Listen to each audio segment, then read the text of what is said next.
Hi friends, இன்றைக்கி நம்ம என்ன வீடியோ பார்க்க போகிறோன்னா சிறுகீரை எப்படி கடையிறதுன்னு பார்க்க போகிறோம். அதுக்கு என்னென்ன பொருள் தேவையான பொருளை பார்க்கலாம். 100 கிராம் சின்ன வெங்காயம், 2 பழம் தக்காளி, 3 வரமிளகாய், கொஞ்சமாக புளி, 10 பல் பூண்டு, அவ்வளோதான். நெக்ஸ்ட்டு ஒரு பாத்திரத்தை வச்சுக்கோங்க.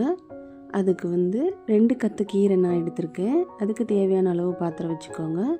ஒரு 6-7 ஸ்பூன் எண்ணெய் ஊற்றிக்கோங்க. தேவையான அளவு தான். எண்ணெய் ஊற்றுனதுக்கப்புறம் 1/2 ஸ்பூன் கடுகு, கொஞ்சமாக சீரகம், அப்புறம் பூண்டு போட்டோன்னே நல்லா பூண்டு வணங்கணும். பூண்டு நல்லா வணங்கிருச்சு.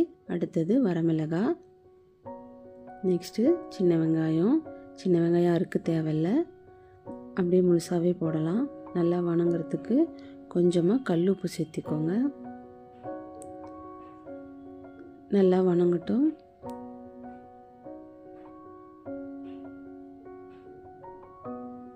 அடுத்தது புளி போட்டுக்கலாம். புளி இந்த சைஸ் இருந்தால் போதும். 2 கத்த கீரைக்கு உங்களுக்கு தேவையான அளவு கூட நீங்கள் சேர்த்துக்கலாம். இந்த கீரைக்கு புளிப்பாக இருந்தால் தான் நல்லாயிருக்கும். நல்லா வணங்கட்டும். அடுத்தது நெக்ஸ்ட்டு தக்காளி போட்டுக்கலாம். தக்காளி நல்லா வணங்கட்டும். அதுக்குள்ளார நம்ம போய் கீரையை வாஷ் பண்ணிட்டு வந்துடலாம். கீரையில் நிறையா மண் இருக்கும், அதனால் நான் ஒரு 3 டைம் வாஷ் பண்ணி வச்சுருக்கேன். நீங்களும் நல்லா ஒரு 3 டைம் வாஷ் பண்ணிக்கோங்க. நல்லா வாஷ் பண்ணிவிட்டு ஃபில்டர் பண்ணி கூட வச்சுக்கோங்க. நெக்ஸ்ட்டு நம்ம கீரையை சேர்த்துக்கலாம். நான் கீரையை அப்படியே கையிலே பிழிஞ்சு போட்டேன்.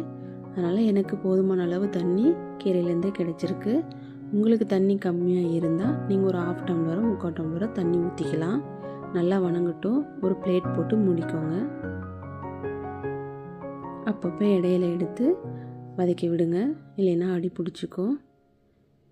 அவ்வளோதான், நம்ம கீரை ரெடி. கடைஞ்சி எடுத்து ரெடியாக வச்சிடலாம். அவ்வளோதாங்க, நம்ம சிறுகீரை ரெடி. குழந்தைங்க நல்லா விரும்பி சாப்பிடுவாங்க. சூடான சாப்பாட்டில் நெய் விட்டு இந்த கீரையை கொஞ்சமாக பிசைஞ்சு குழந்தைங்களுக்கு ஊட்டினீங்கன்னா நல்லா சாப்பிடுவாங்க. ட்ரை பண்ணி பாருங்கள். இந்த வீடியோ பிடிச்சிருந்துச்சுன்னா லைக் பண்ணுங்கள், ஷேர் பண்ணுங்கள், கமெண்ட் பண்ணுங்கள். ஓகே, பாய்.